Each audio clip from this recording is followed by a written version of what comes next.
Hello everyone. This is a makeup video for the session that we had this afternoon.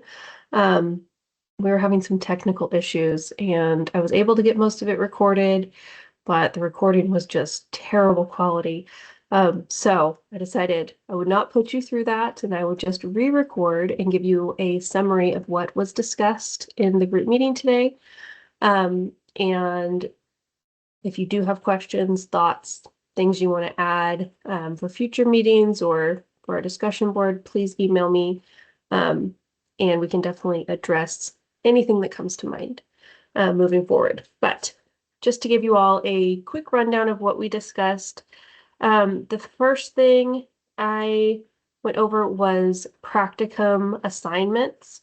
So we just turned in the assignment where you went and made some outreach efforts or some plans for your practicum. You all did a fantastic job with that. We saw some really great, really amazing opportunities that you guys have taken advantage of, are preparing for, have made some wonderful connections with. I saw just some really just exciting opportunities. So I'm really excited for you all.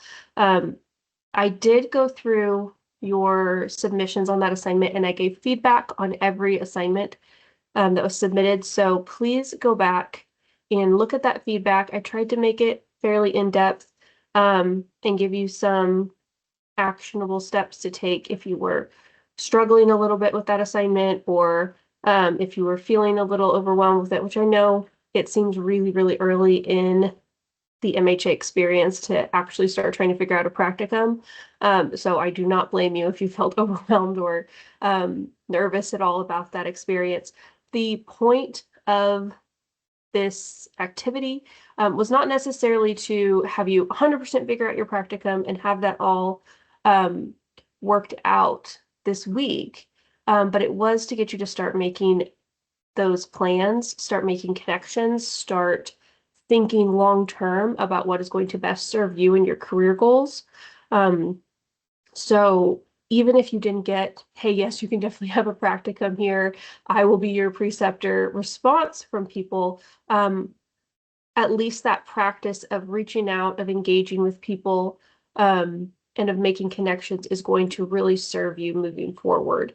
I do recommend if you were struggling with finding a practicum site or if you are feeling like you shouldn't necessarily ask for a practicum right away, that's totally fine. What I would recommend doing, and Dr. Moody always recommends this, if you haven't taken one of her classes yet, you will. But she always recommends just reaching out and saying, hey, I'm a student and I would like to buy you a cup of coffee and learn more about your job, learn more about your career, and make a connection that way. You don't necessarily have to go in and ask for an internship or a practicum or shadowing opportunity. You can just say, hey, I want to do an executive interview. I want to get to know more about your position. Can I buy you a cup of coffee? And that can really open a lot of doors because people love to talk. People love to tell you all about their career, what mistakes they made, what great decisions they made. And once you've made that connection, it can really open doors for you and it can really help you start to get some exposure to the industry if you don't already have it, or get exposure to a new part of the industry. So say you're already a seasoned professional, you're already a clinician, or you're already a manager somewhere. Go to a different part of the industry and ask to meet with someone, ask to buy them a cup of coffee, ask to do an executive interview as a student. And don't ask necessarily for a favor or a practicum or an internship. Just ask to interview them. Let them know you are wanting to get more information about their role. And that will give you a whole new perspective on the healthcare industry. There are so many different avenues in the healthcare industry by which you can become a leader. It does not necessarily follow one specific career trajectory. So I would just take the opportunity to, even if you're already in a role, that you like and you see yourself progressing in, reach out to a different part of the industry and see what else you can learn. And that could be medical supplies or operations, or nonprofit leadership or something like that. So there's so many different things that you can do in this industry. So I really challenge you to take that opportunity if you felt, hey, maybe I don't want to necessarily reach out for a practicum opportunity, or I don't feel prepared to pursue that just yet.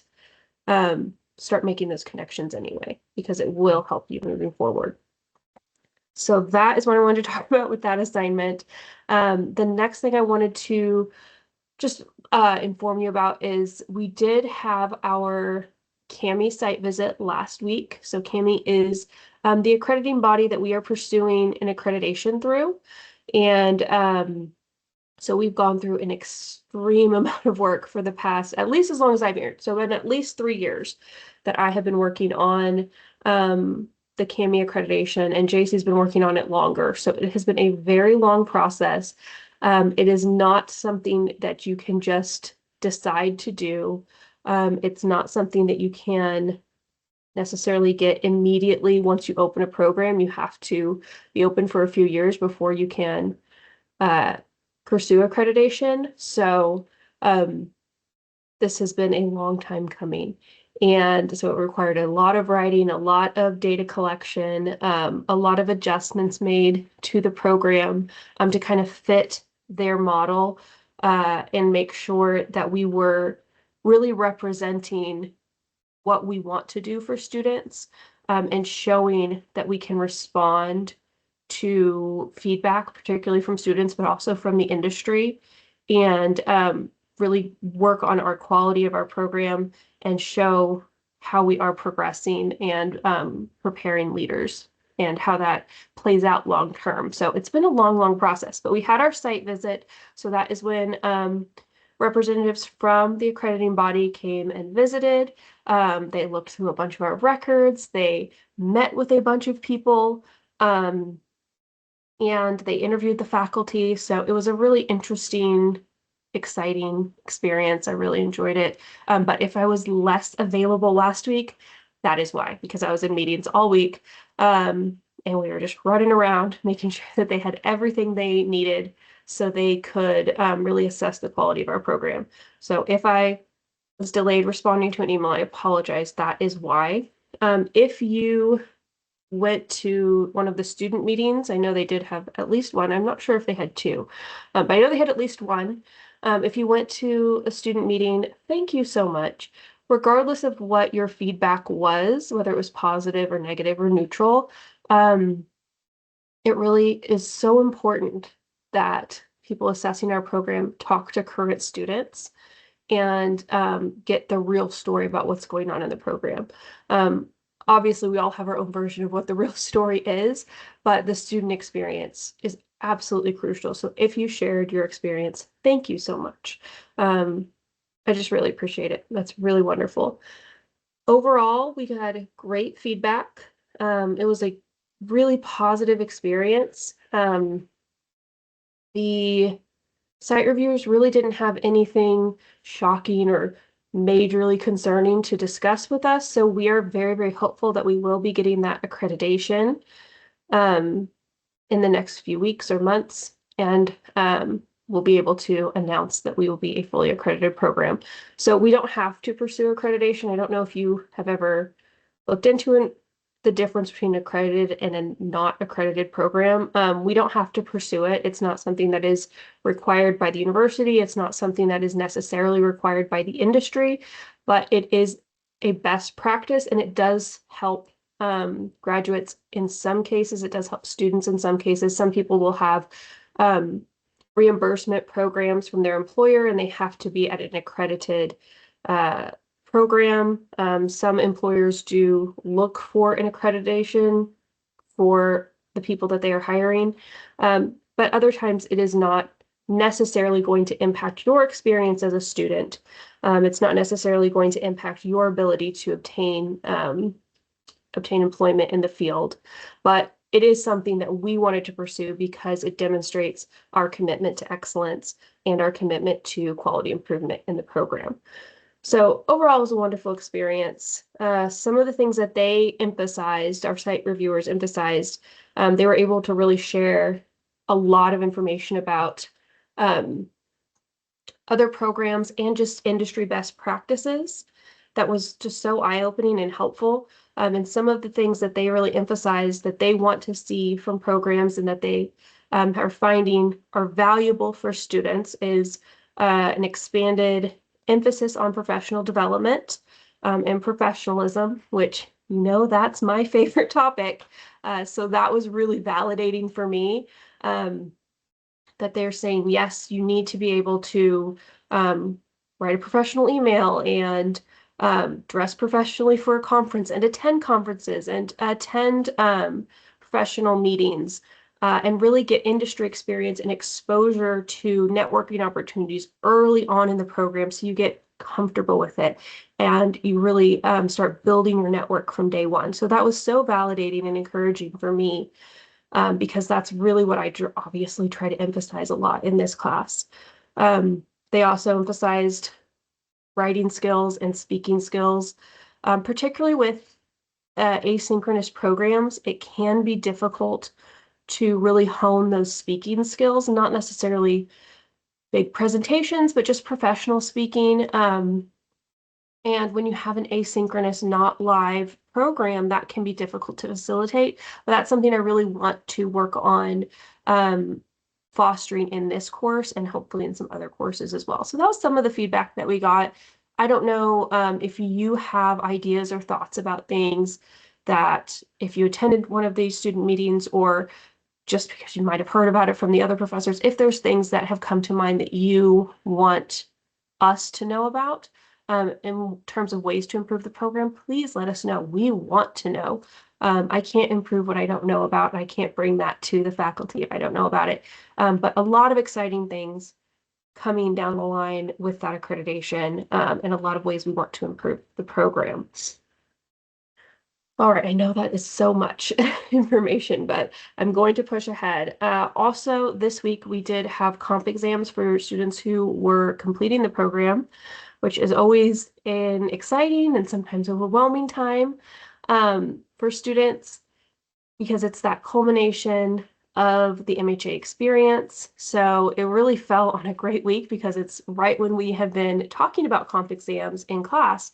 So I am on the comp exam review group. So I review comp exams. We have different people who grade. It's basically all of the professors in the program do grade a different section of the comp exam.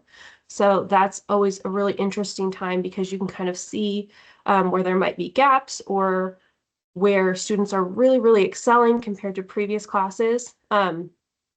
So if you have not watched JC's video, which hopefully you have, but if not, or if you've forgotten or it wasn't emphasized, the way the comp exams are structured there's 5 different domains, which are our competency domains, and that's going to be like leadership and professionalism and communication. And so there's 5 different domains, and in each domain we have like a scenario that we present, and it's just a prompt, and you will respond to it. So it might be something like you are working in a metropolitan hospital as the CEO and X, Y, or Z scenario occurs. How will you handle it?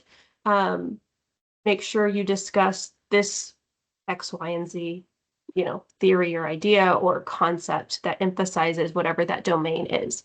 And then you have a week to respond to that prompt. So you're presented with all the prompts at the same time, and you'll have a week to respond to all of them. And you have to do it in APA format, use excellent grammar, syntax, your very best writing, and support your discussion with peer-reviewed articles or scholarly articles. And then there's like a word count minimum for each prompt, and they're slightly different depending on the prompt. So that's kind of the structure of the comp exams. And then a professor will take one of those domains and will grade just that domain. So we'll grade, if there's 10 people graduating and there's the professionalism domain, they will grade all 10 of their professionalism responses. And it kind of mix it up just depending on what is going on and kind of the makeup of the faculty or scheduling. But generally, each of us will grade 1 or 2 domains. So I was reviewing this week. It's very impressive. It's very exciting to see people take the information that they have learned over the past 2 years, sometimes 3 or 4, depending if they're part-time, and their practicum experience and their professional experience, take all of that and really distill it down into a response to a scenario and how they would actually respond as an industry leader. So that's really interesting to me, and it's interesting to see the differences between different people's responses, how people approach them. It's fascinating work. So I really enjoy doing it. Some of the things that I saw students not necessarily struggle with, but the things that we see over and over again, oh, maybe this fell, there was a gap here, this was not exactly what we were anticipating. Some of the things that we saw in that regard were APA, and this is a consistent thing that we see is people struggle with APA format, and that can bring down your score. It's not, if you mess up APA, then you are not going to pass the comp exams. It's not necessarily that severe, and we're not extremely stringent on APA, but it is a crucial component. So if you can't do APA and also you happen to mess up one of the other parts of the rubric, then you would not pass that portion of the comp exam and you would have to resubmit. So that's something to think about. If you are struggling with APA, if you are just not confident with it, focus on that now and start to build your skills in that now. And I know I've said this before, students don't love having to pick a style and learn that style and have to abide by those rules. They want to do MLA, want to do, a different format. Why does it matter? It matters. Okay, we have heard from our executive in residence, who is the CEO of a hospital. APA is crucial in the field. And not just that, hey, you need to know how to write this style. You need to know how to follow instructions and how to submit things in the correct format. If you are doing that for a licensing, if you're doing that for an accreditation, if you're doing that for any kind of reporting, grant reporting or otherwise you're going to do in the field, you need to be able to follow instructions in a format and be comfortable with that, even if it's not your favorite thing to do. So that is why it's emphasized. So please work on that now. Yes, that is one of the areas that students are lose points on the most in comp exams, and it's just a part of that experience. So you know it now, so you can avoid any problems with that by learning and focusing on that style now.